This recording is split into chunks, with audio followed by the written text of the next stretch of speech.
Yo, what's going on, guys? Welcome back to the channel. Noobster here, and I am finally back with another Wonderlands build video for y'all. So, guys, first off, I know I've been away. It's been crazy. YouTube has been giving me a lot of trouble, so been trying to get that sorted. Promise, I haven't just been slacking off. So, finally, I was able to get everything sorted. We're good, and I'm ready to post more videos. Second of all, we hit 1,000 subscribers. And I just want to say a huge thanks to everybody. I really appreciate all your support. I really, trust me, like, without you guys, I would not be doing this. If I wasn't getting the support I was getting on my videos, I would not be posting more and more. I would not be trying to put out more builds and trying to get this community formed. So, again, I just want to thank you guys from the bottom of my heart. I really appreciate all your support, and we will continue to post more videos, and hopefully we will continue to get more subscribers, more people in the Discord, just people to help each other out. I'm very excited for the future, and hopefully as new games come, we get to expand and just build a larger community with a wide variety of games.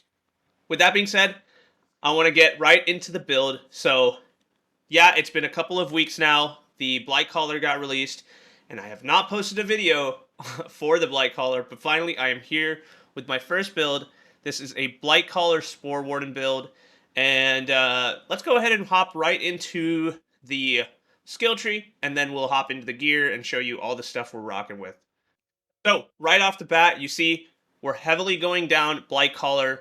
We have a little bit into Spore Warden. We'll talk about a bunch of different things and maybe even a few options of what you guys could do. So, let's first go into the Blightcaller skill tree. I think this skill tree has given us a lot, and it's hard to use everything, but I think being niche with a couple of things and trying to experiment is also a really cool part of this game. And you don't need to get all the bonuses. Getting a few still does the trick. Anyway, first we're starting off with Virulence. This is just so we can get a little bit of extra status effect duration. So one key thing about Blightcaller, you would think it's a poison-based character. And yeah, it is, but it actually is more of a elementalist, and it just all the elements provide some benefit, right? So this with dark magic status effect, you're gonna get bonus spell damage, bonus ability damage. With amped up, you're gonna get which is basically lightning status effect damage. You're gonna get movement speed, ward restoration, which is also a big part of the Blightcaller. With fire damage, you're going to get more gun damage, more spell cooldown rate. With ice, that's melee and crit chance. And then toxicity is crit hit damage and companion damage and action skill cooldown. All these things do a bunch of different things, and it even applies the soaked effect, which is also huge. Anyway, this is a poison-based build, so we didn't do that, but basically, we wanted a couple of points in here so we can get that duration of those status effects so we can keep these, because all these things, they actually decay really quickly. So you want to be able to have them as much as possible, even though you'll apply them often because of your guns and all the different things that apply those statuses. You still want to have a little bit of extra duration. Next, Geist in the Shell. Geist in the Shell is a huge chunk of damage. It kind of makes the gun feel a little bit like the Soul Render from Borderlands 3. So basically, as you keep shooting, you're going to have these poison spirits just keep homing in on targets, and they do a huge chunk of damage. It depends on what gun you're using, but if you're using big damage number guns, oh my god, this is crazy. So this, I put 5 out of 5. We're getting a couple from our class mod. So awesome, huge chunk of damage. Next, Wraith Mail. Whenever we kill, we are going to restore our max ward. This is huge. Blightcaller is a big ward capacity type of character, which goes hand in hand with Flawless Edge, which basically, as your ward gets fuller, you're going to deal more damage. Just straight up damage delta is being increased by 30% when your ward is actually full. So you kind of want to have Wraith Mail so you can restore it a little bit and, keep your damage high.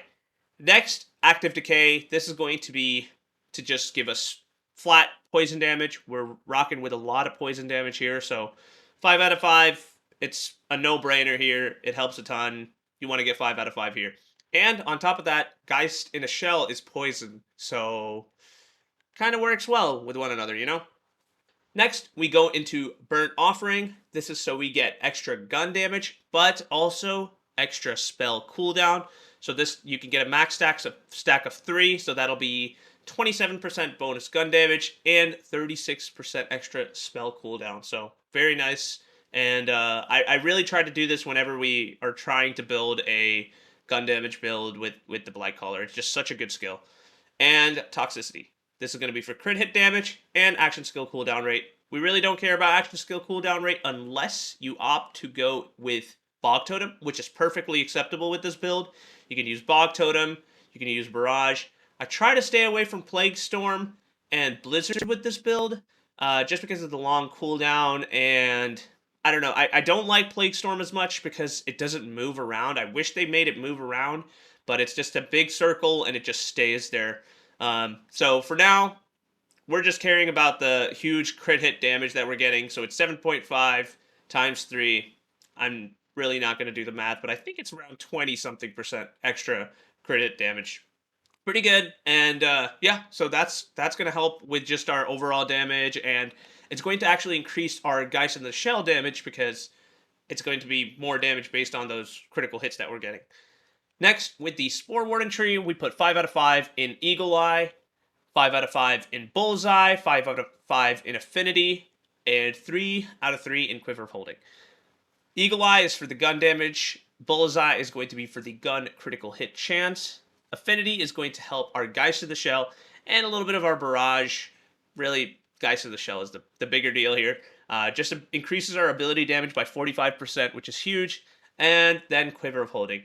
You can move a couple of these points around if you would like. If you want to take a point out of Bullseye and go into Medicinal Mushroom, that's cool. If you want to take a point out of Quiver of Holding and put it in here, that's fine. But yeah, that is what we're doing. As you can see, we are not going into Wrath of Nature because we kind of wanted to make this more deeper into the Blightcaller tree. But if you do really, really want this, feel free to not go into Toxicity. I wouldn't recommend it, but I'm not going to lie, Wrath of Nature is huge damage, and you definitely are going to still get a lot of damage by just going in here rather than going into here. But yeah, I mean, this is kind of what I'm rocking with. You may also need to give a couple of points off of Burnt Offering to get all the way over here and max this out if you'd like. And then I'm assuming you'd want Headhunter, because that's also a huge skill. So, yeah, I just didn't want to focus this build around Spore Warden. I kind of wanted to make it more Blightcaller focused. So for that reason, I kind of didn't do this. But when we go into the gear, you'll see some of the benefits we're getting. We're still having a little bit of Wrath of Nature, and you'll see that from the class mod. But that is the main skills we are using. Let's take a quick look at our hero stats. So we have 72.7% Blightcaller power, 52.6% Spore Warden power.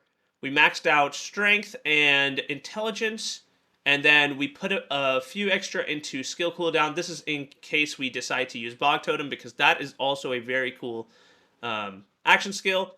But you can feel free to move it around into max ward or even crit chance, whatever you like. It is all very flexible, so feel free to do what you like. This is what we're rocking with now.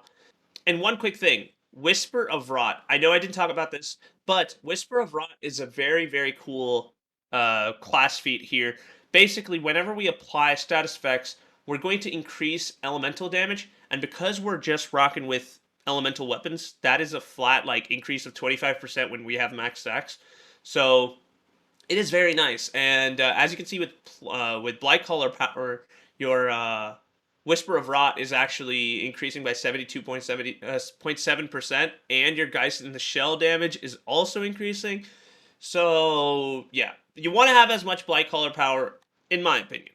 But you'll see what we're rocking with in the inventory itself. Alright, so moving on to inventory, real quick, we're going with the Goblin Pickaxe. This is just, a couple things here. We have Archmage and the Goblin Pickaxe ability itself. So whenever we melee or we pick up gold, we're going to have increased spell cooldown rate, movement speed, action skill cooldown rate, all that fun stuff. Goblin Pickaxe, you guys know it. It's really good. The Archmage is also very important. Basically, we are using a Buffmeister, and as you guys may know, Buffmeister has a huge cooldown.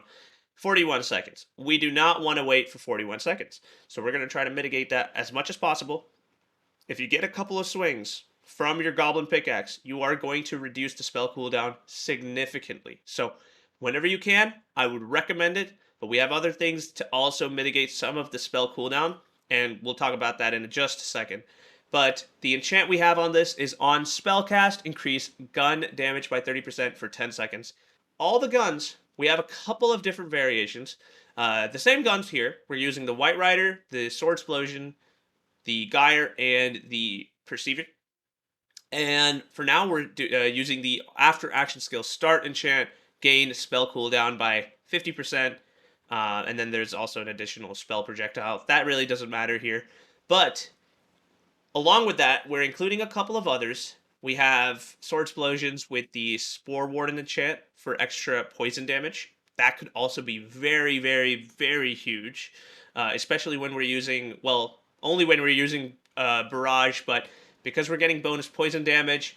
On top of that, we have our Geist in the Shells. Those are going to increase our damage in total, and then just these explosions are going to add on to it.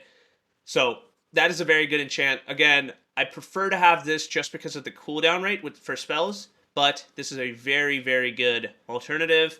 Next, we have just straight up on action skill start, increase damage dealt by 20% for 20 seconds. This is also a very standard one you can equip, and those are the enchants we have for all of the weapons. All right, so quick correction. Guys, we do not have it for the White Rider and for the Perceiver. We only have the increased damage dealt enchant. I'm very sorry about that. I guess I wasn't able to re-roll those. It has been a while, so I wasn't able to re-roll it on that, but on the Gyre and the Sword Explosion, I do have that enchant, so feel free to use it. If I do get the enchant while posting this video, I will go ahead and attach that in the save file as well for both the Perceiver and the White Rider, but most likely I do not have it, so I'm very sorry about it. But for the most part, you really want it on the Sword Explosion and the Gyre. In fact, you can even mix match. Like what I would recommend is mainly on the or maybe on the Sword Explosion, you could have the Barrage enchant, and then for mobbing on the White Rider, you could just have the cooldown enchant, so you can keep spamming spells there. For bosses, you'll really just wreck them, so you don't really need the actions, the spell cooldown rate enchant. You can kind of just do this and just melt them easily, and same with the Gyre. But anyway, that aside, those are the weapons. Next, we have the rings themselves. So standard rings that I use in all my gun builds. We have shotgun rings. These are for the Gyre and the Sword Explosion. We are also including SMG rings for the White Rider, pistol rings for the Perceiver, and then we have, don't mind those, we have some Shark's Bane for SMG, as well as just straight up huge gun damage. So those are also very good options to use. So those are all the rings that we're going to be including in the save file. And next we have the body rune. This is actually where we are getting our fire damage. So as you can see, everything else is going to be poison, except for the Goblin Pickaxe, but honestly, this is negligible damage. But the fire damage is huge. That is going to proc our Burnt Offering, and you just want to get a kill right off the bat, and then you'll get the fire damage and get the bonus gun damage from that. So that is huge. And the enchant we have here is whenever you reload, gain a charge of Barrage. We have a couple of others. We have this body rune here with the while action skill is active enchant for elemental damage. But we also have this one here, which is on action skill start, increase damage dealt. And I believe that is it. So you can go ahead and use a different one depending on what action skill you're using. And either way it works. This is when it's just so we can charge a Barrage. We can constantly proc this and get better spell cooldown rate, but feel free to swap it around if you want to use one of the new action skills. Next, we have a Mosquito's Mantle. Now, the Mosquito's Mantle is pretty cheese. So if you do not want to use this, that is perfectly acceptable, and I completely understand. We have a couple of them in here. But aside from that, we also have right. So here are the other class mods we are also attaching, and these are more Blightcaller power and just whole Blightcaller things, and they don't have Wrath of Nature. Mosquito's Mantle is very cheap, and I don't think it's been fixed yet. So if you just want to melt enemies, feel free to use it. I do think it's a little cheese, so I prefer using the Smart Armor and the Corrupted Plate Mail. And both of these are great options. And basically, what I do is I'll use these instead, and in that case, I don't have to worry about the ability damage proccing for Wrath of Nature and then doing a bunch of damage. I can just use whatever action skill I want. Yes, you're still not going to want to proc this enchant here, but for the most part, you'll be able to do so, and you can play around with whatever you'd like. But this, you really don't have to worry about the actual ability damage being procced. So sometimes I rock with these. Sometimes when I'm just trying to play casual and I just want to melt bosses, I'll go ahead and use the Mosquito's Mantle. But both are available. They have god rolls, so feel free to enjoy them. So moving on from our class mod, next we have our amulets. These are the Harbinger, and I think I also have a couple of others. I have this one here, which is a sacrificial skeep. I like to use the Harbinger because it restores our ward, and I really don't care about health. So for now, I really like just keeping what I have equipped, which is the Harbinger itself. It has bonus poison damage and a bonus Blightcaller power. Both things are awesome. We have bonus gun magazine size and extra all damage dealt. Really nice, very powerful. So this is what I rock with for most of these runs and stuff. And last but not least, we have our Buffmeister with 2 spell charges. Now, this one is Kachow and Bonk. It would be better if it was Kachow and Pew. And it does the trick, so we're fine with it. And really quick, here is a look at our myth rank. So here is our Blade Master, here is our Deadeye, here's our Druid, and last but not least, our Archmage. That pretty much wraps it up, guys. I will be posting some gameplay at the end. The save file will be in the Discord as usual.